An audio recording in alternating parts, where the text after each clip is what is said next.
மக்களே தலைமை இறங்கட்டுமே அப்படின்ற மாதிரி தான் இப்போ வந்து ஒவ்வொரு சம்பவமும் ரொம்ப சிறப்பாக போய்கிட்டு இருக்கு. நம்மளுடைய தமிழக முதலமைச்சர் விஜய் அவர்கள் வந்து இப்போ ரீசெண்டாக ஒரு அறிவிப்புங்க.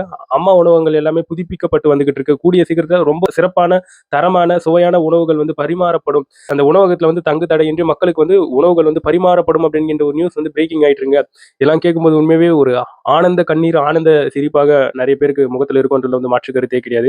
ஸோ அம்மா உணவகம் பண்ணும்போது இந்த இடத்துல வந்து நிறைய ஏழைகளுடைய அந்த பசியும் நிறைய இளைஞர்கள் வேலை தேடக்கூடிய இளைஞர்கள் வேலைக்கு போகக்கூடிய இளைஞர்கள் அப்படின்ட்டு பல தரப்பு மக்களுக்கு வந்து அந்த உணவகம் வந்து ஒரு மிகப்பெரிய ஒரு அன்னதான கூடமாக திகழ்ந்திருக்கின்றதுல வந்து மாற்று கருத்தே கிடையாது.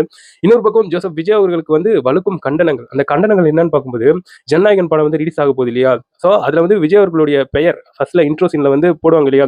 தளபதி விஜய் அவர்கள், இளைய தளபதி விஜய் அவர்கள் இதுக்கு முன்னாடி வந்து போட்டுட்டு இருந்தாங்க படம் ஸ்டார்ட் ஆகும்போது.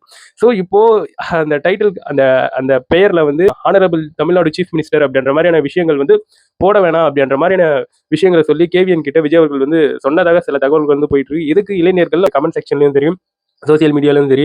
ஸோ சரியான எதிர்ப்புகளை வந்து பதிவு பண்றாங்க. நீங்க என்னதான் பொலிட்டீஷியனா இருந்தாலும் நீங்க வந்து சினிமால எல்லாம் தலையிடக்கூடாது.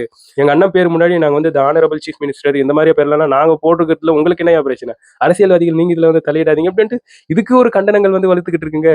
இணையா உங்களுடைய பாச போராட்டம் அப்படின்ற மாதிரி தான் இந்த இடத்துல வந்து கேட்க தோணுது. இன்னொரு பக்கம் வந்து தாவேகா நம்மளுடைய தமிழகத்தை கடந்து தேசிய அளவில் வந்து ரொம்ப ஃபேமஸ் ஆகிட்டு இருக்குங்க. ஸோ அதெல்லாம் கண் கூட பார்க்க முடியுது. அதை நீட்சியாக இப்போ ரீசெண்டாக என்ன நடந்திருக்குன்னா, கேரளாவில் ஒரு இடத்துல வந்து டிகே கட்சியை சார்ந்திருக்கக்கூடிய நிர்வாகிகள் நிறைய இளைஞர்கள் கலந்துக்கிட்டு ஸோ கட்சி தொடர்பான பணிகளை வந்து செஞ்சிருக்காங்க. ஸோ நிறைய மாவட்டங்களுக்கான அந்த செயலாளர்களை வந்து போட போறாங்க. அதற்கான நகர்வுகள் வந்து போய்கிட்டு இருக்கு அப்படின்ட்டு கேரளாவிலையும் தாவேகா கட்சி வந்து ஒரு புதிய எழுச்சியை வந்து பெற்று வந்துகிட்டு இருக்கு. இன்னொரு பக்கம் கேரளாவுடைய சீஃப் மினிஸ்டரா பதவி ஏற்கக்கூடிய அந்த விழாவுக்கு வந்து தமிழக முதல்வர் விஜய் அவர்கள் வந்து போறதா இருந்துச்சு.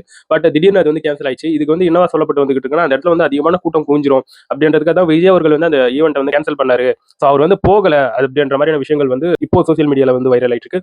இன்னொரு பக்கம் ஆதவ அர்ஜுனா அவர்கள் செய்திருக்கக்கூடிய செயல் வந்து இணையத்தில் வைரல் ஆயிட்டு இருக்குங்க. அவர் வந்து நேரு ஸ்டேடியத்துக்கு வந்து ரீசெண்டாக போயிருக்காரு. அங்க இந்த ரன்னிங் ரேஸ் ஓடக்கூடிய அந்த சின்ன பசங்களை போய் பார்த்திருக்காரு. அந்த சமயத்துல ஒரு குழந்தை வந்து காலில் ஷூ போடாம இருந்திருக்கு.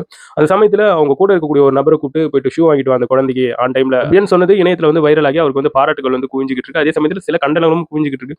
இவர் என்ன குழந்தைகள் கூட சேர்ந்து இட்லி சாப்பிடாம இவர் மட்டும் தனியா பண்ணு சாப்பிட்டு இருக்காரு அப்படின்ற மாதிரியான விஷயங்கள் வந்து சொல்லப்பட்டு வந்துகிட்டு இருக்கு. அவர் என்ன வேணா சாப்பிட்றாரு இந்த இடத்துல, அதுல என்னையா இருக்கு? ஸோ இனிமே நண்பர்கள் இதை பற்றி நீங்க என்ன நினைக்கிறீங்கன்றது இந்த கமெண்ட் செக்ஷன்ல பதிவு பண்ணுங்க.